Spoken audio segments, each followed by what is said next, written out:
Billy Napier and the Florida Gators lose in an embarrassing fashion to USF.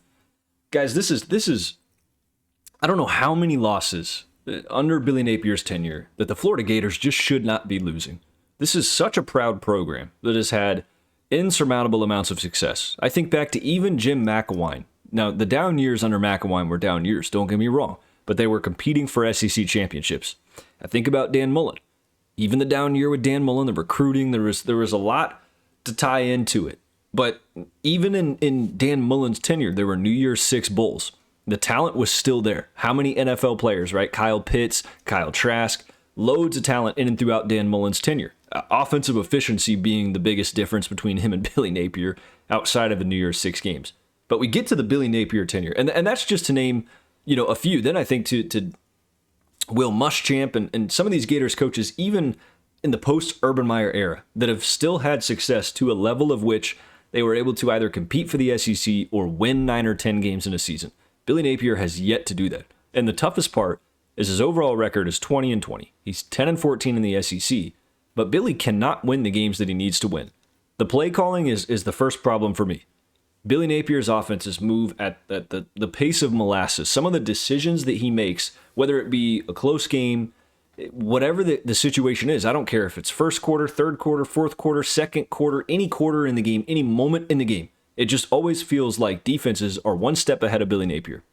When all the hype this year came in about Florida and the talent that this roster has and this Gators team is going to be good, they can roll the dice in the playoffs. And it's not to say that that's not possible anymore. But my biggest concern, and I actually stated this a while back, I don't know how many videos ago, I mentioned that, do we really think that Billy Napier can outcoach guys like Kirby Smart? Can he outcoach guys like Josh Heupel even at this rate?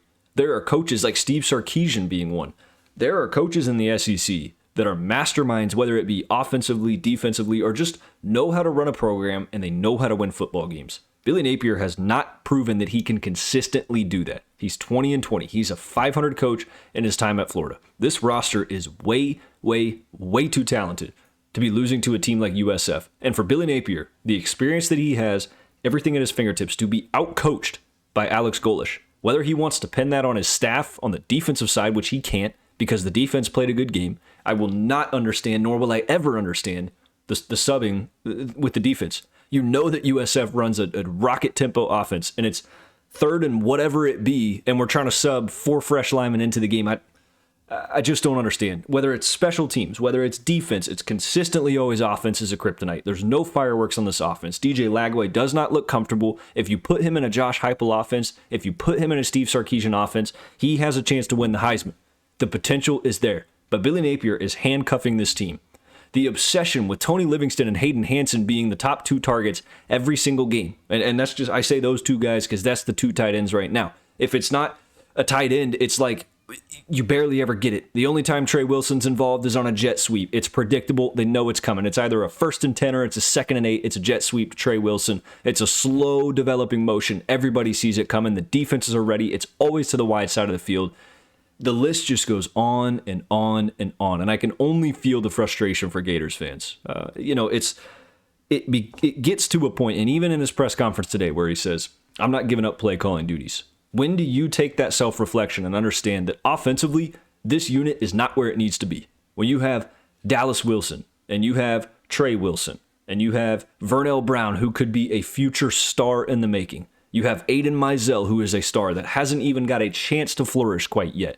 You have so much talent out wide, and yet we continue to pound the rock. Well, there's nothing wrong with that, running the football, but more so what I'm trying to get at is we continue to target Hayden Hansen and Tony Livingston like it's, they're the next coming of, I don't even know, like the greatest tight ends to ever touch the game. These are 2 guys that are not run after catch guys. It's catch and go down. There's no creativity after.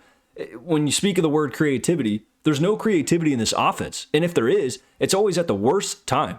The decision-making from Billy Napier in any facet of the game, clock management, anything, has not been up to par. All right? Now, I say that entire rant to just tell you that, yes, Billy Napier is on the hot seat without a doubt.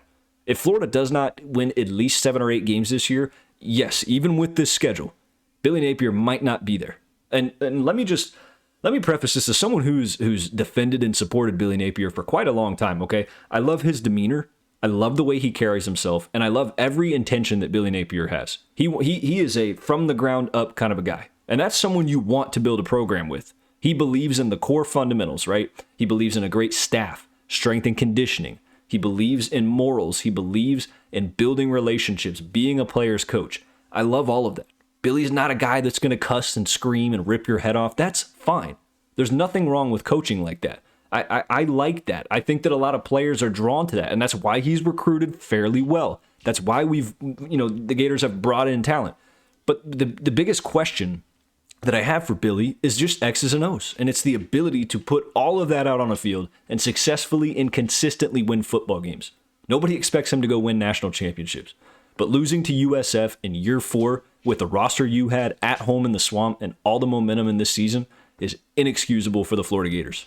Now, can Billy turn it around? Yes, but the biggest thing is, does he have the potential to do it? I just don't think he does. Florida plays LSU on the road in Baton Rouge next week. We'll see what Billy can do, but I'm telling you that seat gets hotter and hotter. The clock is ticking, on Billy Napier, and something may need to change. We'll see what he can do. With that being said, the rant's over. I appreciate you guys tuning in. I'll see you in the next video. Thank you.